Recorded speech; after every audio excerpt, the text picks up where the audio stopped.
최근 유동규와 남욱이 검찰의 대변인 노릇을 하고 있습니다. 검찰의 인디언 기우제 수사는 결국 폭망할 게 뻔합니다. 조작으로 진실을 덮을 수는 없습니다. 박정너 검찰의 인디언 기우제 수사는 결국 폭망각입니다.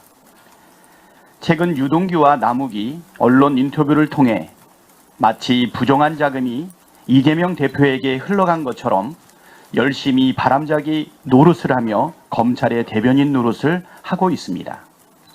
그러나 이마저도 조금만 살펴보면 누구에게 들었다, 그렇게 추측한다는 식의 카더라일 뿐 물증은 전혀 제시하지 못하고 있습니다.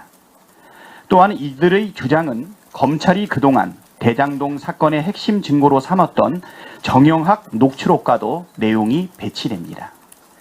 상식적으로 생각해보면 진실은 단순 명료해집니다. 수사받게 될 줄 모르는 상황에서 자신들끼리 자유롭게 나눈 대화와 수사를 받고 나서 갑자기 바꾼 진술 중 어떤 것이 더 진실에 가까울까요? 당연히 전자가 진실에 더 가까울 수밖에 없습니다. 그것이 바로 정영학 녹취록이고, 이 녹취록 내용이 최근 번복된 진술보다 더 진실에 가깝다고 보는 것이 상식적이고 합리적입니다. 정영학 녹취록 어디에도 정진상, 김용은 등장하지 않습니다.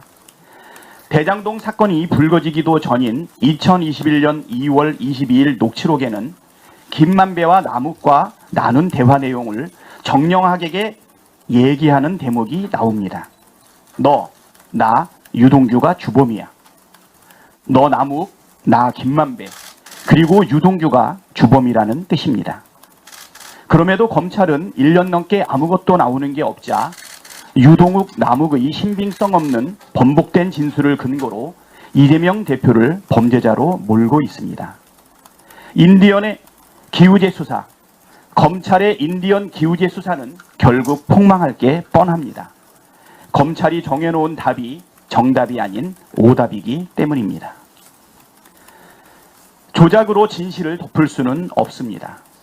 검찰이 1년 넘게 탈탈 털고 있는데도 아무것도 나오지 않는 이유는 단순합니다. 이재명 대표가 무죄이기 때문입니다. 대장동 개발 사업은 5,503억 원이라는 사상 최대의 공공환수를 한 성공적이고 모범적인 사업입니다. 이것은 누가 뭐라고 해도 흔들리지 않는 팩트입니다.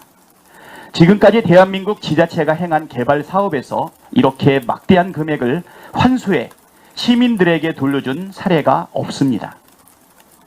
그런데 검찰은 공공기관의 역할과 하등 관계없는 민간 영역에서의 부정을 문제 삼아 전체 대장동 개발 사업이 큰 비리 덩어리인 것처럼 몰아가고 있습니다.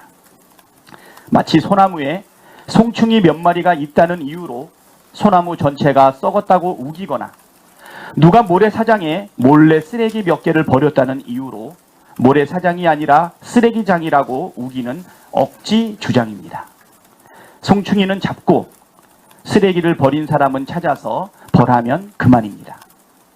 소나무는 여전히 소나무이고 모래사장은 여전히 모래사장입니다. 검찰은 억지를 부릴 게 아니라 자금 흐름을 좇아 진실을 밝혀야 합니다. 대장동 민간 사업자들의 시드머니가 된 부산저축은행 불법 대출 사건 수사가 왜 무마되었는지, 50억 클럽에 등장하는 인물들이 대장동 사업 과정에서 무슨 역할을 했는지, 불법은 없었는지 밝혀내야 합니다. 그동안 검찰은 무엇을 했습니까? 그런데도 검찰은 해야 할 일을 제대로 하지 않고 바람잡이까지 동원해 사람들의 시선을 엉뚱한 곳으로 돌리려 애쓰고 있습니다. 왜 그러는 걸까요? 대장동 사업의 진실이 밝혀지는 게 두려운 걸까요? 아니면 윤석열 대통령이 연루되었다는 걸 감추고 싶은 걸까요? 검찰이 아무리 애를 써도 손바닥으로 하늘을 가릴 수 없고 진실은 반드시 드러나기 마련입니다.